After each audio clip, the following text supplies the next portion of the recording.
Episode 203. That's 200 episodes since we released episode 3.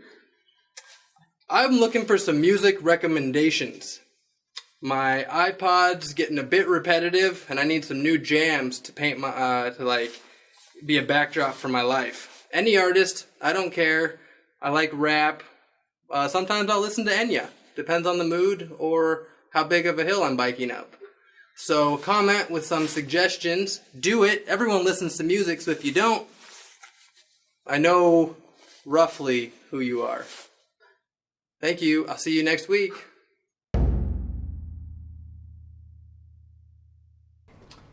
This is a deep question I'd like everyone to give exactly 1 minute of thought to before answering. You work in a robot factory, robotics. You're studying AI. You want to perfect the technique to a point that a human would not be able to tell the difference between a robot and the AI that you've created. I think you guys get what I'm saying. Right. You can't tell the difference between a robot or the whatever. What you're producing is of equal intelligence to a human. Yes. So this robotics factory has a newer model, but you've been working on this older model, and you've taught it to love. That was your department. You taught this robot to love, and now, your manager comes down and says, "All right, Mick, your name is Mick in this. We need you to decommission this robot. Basically, take it apart so we can use its components to work on the newer model. Could you dismantle your robot that you've taught to love, and what are the factors that you weigh in your decision? The alternative being that you go rogue and you have to leave the factory with the robot, and you're on the run then. Shit's going to get very bad for you." How mobile is the robot? It has a torso with arms, full range of motion, but it's on a Segway base. Has it learned any other things other than to love yet? Primarily love, and it's very naive. Does it understand, communication? Yeah, basic communication, and it understands some measure of trust. Does it grow in intelligence the more you interact with it? Yes, it does learn. Would it be a good example to compare it to Chappie from the movie? Yes, it's similar to Chappie in that it's like, maybe it has the intelligence of a 12-year-old. Okay. What are your, is this a company that you believe in ethically? Or are you just working there because you need the money? What's the purpose? It's a robotics company that is under a military grant, so you know that your work is going to go towards some kind of military project, but your department doesn't work on weapons. But basically, if you go against this company, they will seek to find you, and your life will be very difficult. This company you're working at has a microchip implanted in all of their employees for access to the grounds. So screw tracking the robot, they're tracking you. So you would need to have communications with people in other departments to be able to get your chip out. And anytime a chip is removed, there sends an alert to a place. And presumably communications between departments are also monitored. Yes. Yeah. Perfect. So to save this robot, you're putting yourself in very hot water. I'd shut it off.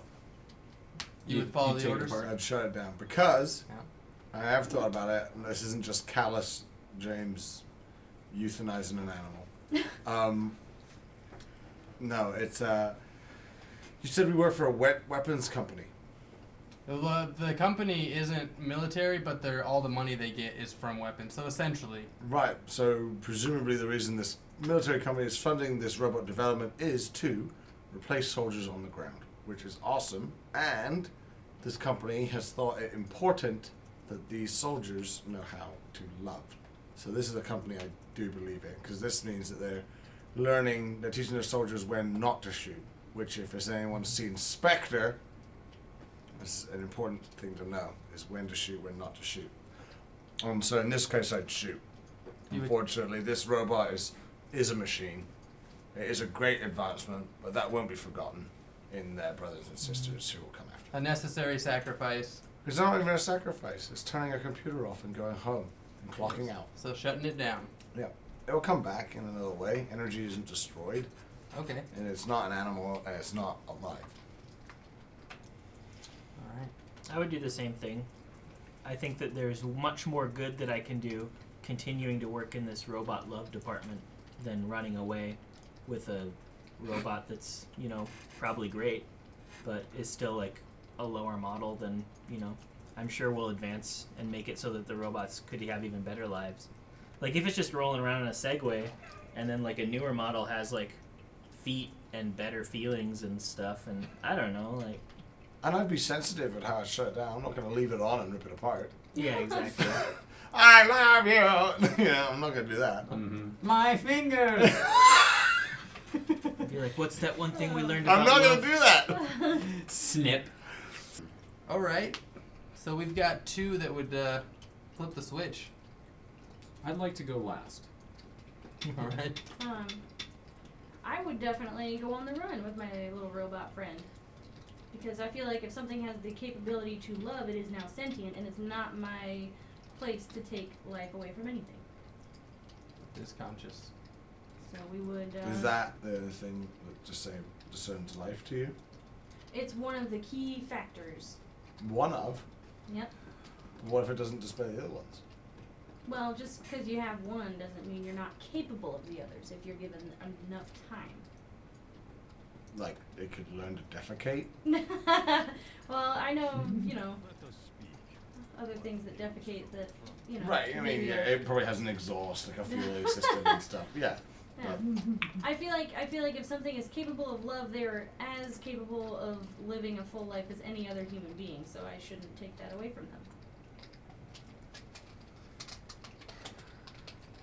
So we would go on the lam. So you would go on the run with the robot, and, Oh, yeah. and to maybe save it and be its friend. Mm-hmm. Okay. Number 5 is alive. So my answer is difficult. I would kill the robot. What? I would shut it down, and I would feel bad about it. I would live with regret. Seems like you're maybe in the wrong field.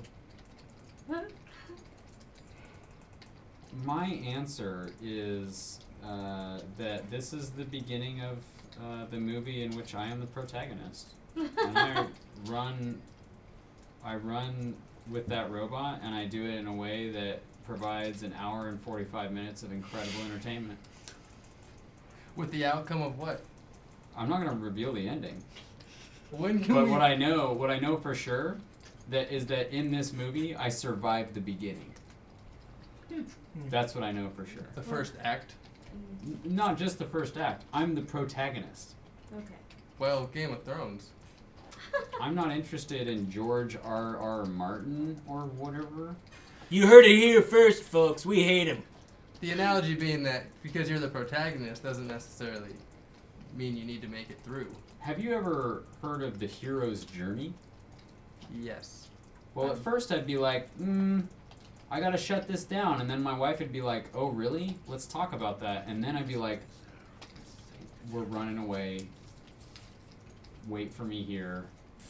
And then all of a sudden, we're doing something crazy. All right.